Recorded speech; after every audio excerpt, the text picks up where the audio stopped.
মই আছোঁ S M কম্পিউটাৰত নাম যিহেতু এছ এম কম্পিউটাৰ হোৱাটো মেইন ইম্পৰ্টেণ্ট এছ গোটেই আপোনাৰ যদি সৰু পথাৰত লেপটপ বিচাৰিছে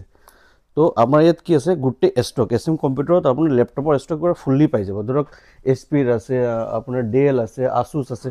যিকোনো বস্তু লাগে লেপটপৰ ফুল ষ্টক পাই যাব এইটো আমাৰ গোটেই টাইপৰ লগত আছে মানে এনেকুৱা যদি ফাইনেন্স কৰিব বিচাৰে কেছটো আপুনি য'ত হ'লেও পাই যাব কিন্তু ফাইনেন্সত কি হয় কি ধৰক বেলেগ কাউণ্টাৰৰ পৰা যদি লয় আপুনি তেতিয়া আপোনাৰ ইণ্টাৰেষ্ট পে' কৰিব লাগে কিন্তু আমাৰ ইয়াত যদি এছ এম কম্পিউটাৰৰ পৰা লয় আপুনি 1 টকা ইণ্টাৰেষ্ট দিব নালাগে চবতকৈ ইম্পৰ্টেণ্ট এইটো কেলৈ কি আমাৰ এইটো ডিলাৰৰ লগত কমপ্লিট টাই আপ আছে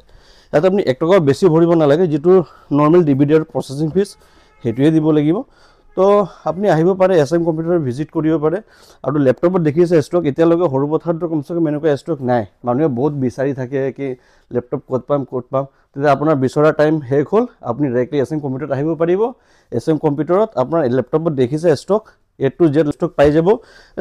অকল লেপটপ বুলি নহয় যদি কম্পিউটাৰ লাগে প্ৰিণ্টাৰ লাগে এইটো গোটেইখিনি বস্তু ফাইনেন্সত হৈ যাব আৰু যদিও আপুনি ফাইনেন্সত লৈছে কোনো বেলেগ ডিলাৰৰ পৰা এটা আপুনি কনফাৰ্ম কৰিব কি সেইজনে ডিলাৰ আপোনাক কোনটো চিষ্টেমত দি আছে মানে কিমান ইণ্টাৰেষ্ট পে' কৰি আছে আমিতো কথা বুজি ল'ব কি এছ এম কম্পিউটাৰৰ পৰা ইণ্টাৰেষ্ট নালাগে ডিভিডি চাৰ্জেছ যোনটো আছে সেইটো বহুত মিনিমাম লাগে কিন্তু বেলেগ যদি লয় তেওঁলোকৰ নন টাইপত থাকে তেওঁলোকে বেছি ইণ্টাৰেষ্ট ল'ব তো সেইকাৰণে মই প্ৰিফাৰ কৰিম এইটোৱে আপোনালোকক কি আপুনি এছ এম কম্পিউটাৰত আহক এছ এম কম্পিউটাৰৰ পৰা পাৰ্চেছ কৰক আৰু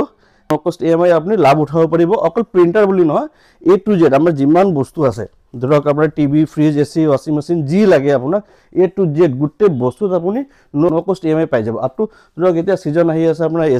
এচিও যদি লয় এচিও আপুনি নো কষ্ট EMI পাব তো আহক আপোনালোকক সেইটোৱে ক'ম কি নতুন বছৰ চলি আছে আৰু বহুতখিনি অফাৰত ইয়াত দিয়া হ'ব তো আহক ৰাইজ আপোনাৰ কাৰণে ভাল অফাৰ দিয়া হ'ব এইটো ভিডিঅ'টো যোনে লাইক আৰু শ্বেয়াৰ কৰি আহিব তেওঁলোকৰ কাৰণে স্পেচিয়েল ডিছকাউণ্ট এটা থাকিব